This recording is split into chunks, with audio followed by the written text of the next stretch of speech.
Everyone, welcome back to the Samajik Guru channel. आज हम करने जा रहे हैं क्लास 10th के हिंदी का मॉडल टेस्ट पेपर, जो कि हेल्प करने वाला है आपके प्री बोर्ड एंड बोर्ड दोनों ही एग्जाम्स में, क्योंकि पंजाब बोर्ड ने ये सैंपल रिलीज किया है तो एग्जाम्स के पॉइंट ऑफ व्यू से बहुत ही ज्यादा इंपॉर्टेंट है। तो चलिए वीडियो स्टार्ट करते हैं, बट उससे पहले एक छोटी सी रिक्वेस्ट, अगर चैनल पे नए आए हैं तो चैनल को फटाफट से सब्सक्राइब कर लो, क्योंकि यहाँ पर इस तरीके का हेल्पफुल कंटेंट अपलोड होता रहता है। तो चलिए सबसे पहले पेपर पैटर्न देख लेते हैं। तो पेपर जो है वो आपका 80 मार्क्स का आएगा, टाइमिंग आपको 3 आवर्स की दी जाएगी। ठीक है, जो क्वेश्चन पेपर है वो 6 पार्ट्स में डिवाइडेड है। प्रश्न पत्र में कुल 8 प्रश्न होंगे और सभी प्रश्न जो है वो जरूरी है। क शुरू हो जाता है, जो कि 4 नंबर का है। एक एक नंबर के 4 प्रश्न है, बहुवैकल्पिक प्रश्न है। जीविकोपार्जन शब्द का सही संधि विच्छेद चुनकर लिखिए, तो होगा जीविका उपार्जन। ठीक है, तो जो ग ऑप्शन है वो करेक्ट है। नेक्स्ट है जेब खर्च समस्त पद का सही समास विग्रह चुनिए, तो ये होगा जेब के लिए खर्च। ठीक है, तो जेब के लिए खर्च घ ऑप्शन है। सही विकल्प चुनकर स्वस्थ शब्द की भाववाचक संज्ञा लिखिए, तो स्वस्थ की भाववाचक संज्ञा होगी स्वास्थ्य।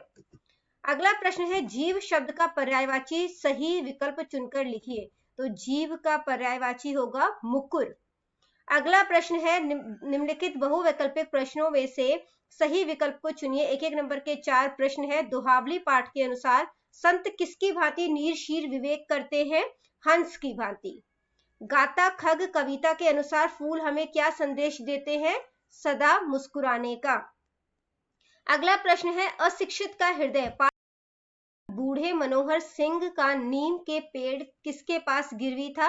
नीम का पेड़ जो है वो किसके पास गिरवी था? तो आंसर है ठाकुर शिवपाल सिंह के पास। प्रश्न है नर्स पाठ के अनुसार महेश किस सिस्टर से घुल मिल गया था? आंसर है सुसान। इसके बाद है बेटा निम्नलिखित पद्यांश को पढ़कर दिए गए बहुवैकल्पिक प्रश्नों के उत्तर देने हैं। एक एक नंबर के 4 प्रश्न है। कौन से लोग हर बात में दोष निकालकर व्यर्थ में बहस करते हैं? बुद्धिमान लोग। नेक्स्ट है व्यर्थ की बातों को त्याग कर मूल धर्म यानी कि सहज धर्म को कौन से लोग अपनाते हैं? किसान। तजकर शब्द का क्या अर्थ है? तो इसका अर्थ है त्याग कर। इस पद्यांश का केंद्रीय भाव क्या है? तो इस पद्यांश का केंद्रीय भाव है कि किसानों के सहज जीवन की इसमें प्रशंसा करते हुए राज्य के लिए व्यर्थ ही लड़ने मरने वालों के लिए के जीवन को व्यर्थ कहा गया है। ठीक है, अगला प्रश्न है मुहावरे और लोकोक्ति के बहुवैकल्पिक प्रश्नों के उत्तर दीजिए। एक एक नंबर के 3 प्रश्न है। फूल झड़ना, इस मुहावरे का क्या अर्थ है? इसका अर्थ है मधुर बोलना। नेक्स्ट है बंदर घुड़की गीदड़ धमकी, इस लोकोक्ति का क्या अर्थ है? तो इसका अर्थ है झूठा रौब दिखाना। अगला प्रश्न है हमारी बिल्ली हमी से म्याऊं, इस लोकोक्ति का क्या अर्थ है? यानी कि सहायता प्रदान करने वाले को ही धमकाना। इसके बाद बेटा गद्यांश दिया गया है। गद्यांश को पढ़कर दिए गए प्रश्नों के उत्तर देने हैं। एक एक नंबर के 5 प्रश्न है। सबसे पहला प्रश्न है हस्तकला किसे कहते हैं? तो हस्तकला ऐसे कलात्मक कार्य को कहा जाता है जो उपयोगी होने के साथ साथ सजाने पहनने आदि के काम आता है। नंबर 1 हो गया ये। इसके बाद है किन चीजों को हस्तकला की श्रेणी में नहीं लिया जाता?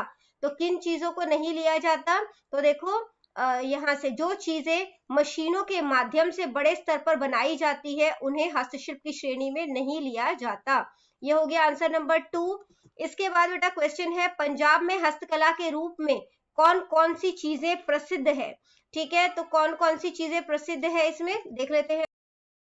पंजाब में हाथ से की जाने वाली कढ़ाई की विशेष तकनीक को फुलकारी कहा जाता है। इस प्रकार की कढ़ाई से बने दुपट्टे सूट चादरें विश्व भर में बहुत प्रसिद्ध है। इसके अतिरिक्त मंजे पंजाबी जुतियां आदि भी प्रसिद्ध है। तो ये हो गया आंसर नंबर 3। क्वेश्चन पूछा गया है निपुणता शब्द का अर्थ लिखिए, तो इसका अर्थ होता है कार्य में कुशलता, कार्य में कुशलता या माहिर होना। ठीक है, या माहिर होना।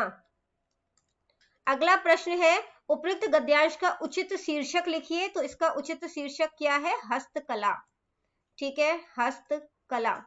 अगला प्रश्न है प्रकाश शब्द का विशेषण जो है वो क्या होगा? तो ये होगा प्रकाशमान। प्रकाशमान। अगला प्रश्न है बेटा कि उगलना शब्द का विलोम यानी कि विपरीत क्या होगा? निगलना। इसके बाद प्रश्न है समरूपी भिन्नार्थक शब्द अचल अचला में अचल का अर्थ पृथ्वी और अचला का अर्थ पर्वत है, तो इन्होंने उल्टा लिख दिया। अचल का अर्थ जो है वो पर्वत और अचला का अर्थ पृथ्वी होता है, तो ये क्या हो गया, गलत। इसके बाद है निम्नलिखित विकल्पों में से उत्तर शब्द के अनेकार्थक शब्द बताने हैं, तो उत्तर बाद में भी होता है, दिशा भी है और जवाब भी है, तो क ऑप्शन करेक्ट है। इसके बाद है जिसका आचरण बुरा हो उन अनेक शब्दों के लिए एक शब्द के निम्नलिखित में से शब्द के साथ रेखा खींचकर मिलान कीजिए, तो उन्हें कहते हैं दुराचारी। नेक्स्ट है सिपाही ने युद्ध में प्राण की बाजी लगा दी का वाक्य, क्या शुद्ध वाक्य सिपाहियों ने युद्ध में प्राण की बाजी लगा दी होगा, तो ये गलत है, ठीक है। सिपाहियों ने युद्ध में प्राणों की बाजी लगा दी होना चाहिए था। अगला प्रश्न है सूखी डाली एकांकी में बेला का मायका अमृतसर शहर में था, तो ये गलत है, ठीक है। तो गलत क्यों है ये, क्योंकि उसका जो मायका था वो लाहौर में था। देश के दुश्मन एकांकी में जयदेव को स्वागत सभा में 20,000 रुपए इनाम में देने के लिए सोचा गया, तो ये भी गलत है, ठीक है। और गलत क्यों है, क्योंकि 10,000 रुपए सोचा गया था। भाग ख निम्नलिखित प्रश्नों में से किन्हीं 4 प्रश्नों के उत्तर 3 या 4 पंक्तियों में देने हैं, 2-2 नंबर के प्रश्न हैं। सबसे पहला प्रश्न है नर्स कहानी में सिस्टर सुसान ने महेश को अपने बेटे के बारे में क्या बताया, तो पहला प्रश्न का उत्तर ये रहा, जब सिस्टर सुसान ने महेश को रोते हुए देखा तो उसने महेश को बताया कि उसका बेटा भी उसी की भांति रोता है, वह बहुत शैतान है, उसका नाम भी महेश महीने का है, बिल्कुल छोटा सा है। उसने महेश को यह भी बताया कि आया उसके साथ जब खेलती है या गाना गाती है तो वह खुशी से हाथ पैर ऊपर नीचे करने लगता है जैसे नाच रहा हो। महेश के पूछने पर वह उसे बताती है कि उसके बेटे को अभी बोलना नहीं आता, इसलिए वह अभी अंगू अंगू गूं गूं करके बोलता है, ठीक है। अगला प्रश्न है बसंती की आंखों में आंसू क्यों आ गए, तो यहाँ पे है इसका उत्तर, बसंती की आंखों में खुशी के आंसू आ गए थे। उसे ऐसी संपन्नता भरा जीवन अब तक कभी नहीं प्राप्त हुआ था। वह अपने पुश्तैनी पुराने घर में जैसे तैसे अकेले जीवन काट रही थी। अब वह अपने बेटे और परिवार के साथ सुखपूर्वक रह सकेगी, उसका बुढ़ापा आराम से कट जाएगा। उसके पुत्र ने आज के कुछ स्वार्थी पुत्रों जैसा व्यवहार नहीं किया था। अगला प्रश्न है साधुओं की संगति में रहकर गुरु नानक देव जी ने कौन कौन से ज्ञान प्राप्त किए, तो उत्तर तीसरा जो है वो यहाँ पे है, साधुओं की संगति में रहकर श्री गुरु नानक देव जी ने भारतीय धर्म का ज्ञान प्राप्त किया। आपने साधुओं की संगति से भी विभिन्न संप्रदायों का ज्ञान प्राप्त किया।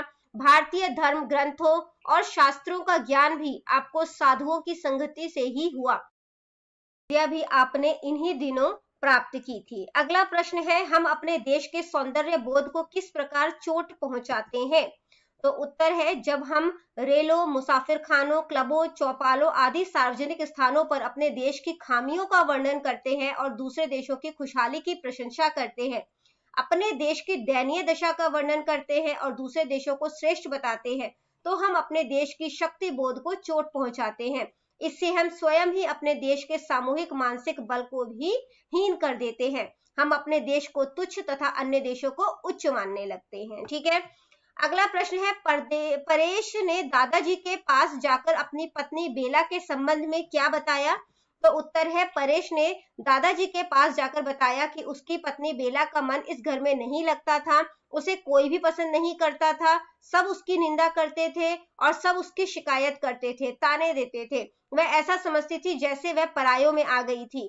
वह आजादी चाहती है और दूसरों का हस्तक्षेप पसंद नहीं करती। वह अपनी अलग अलग गृहस्थी बसाना चाहती थी जहां उसे कोई रोक टोक नहीं हो।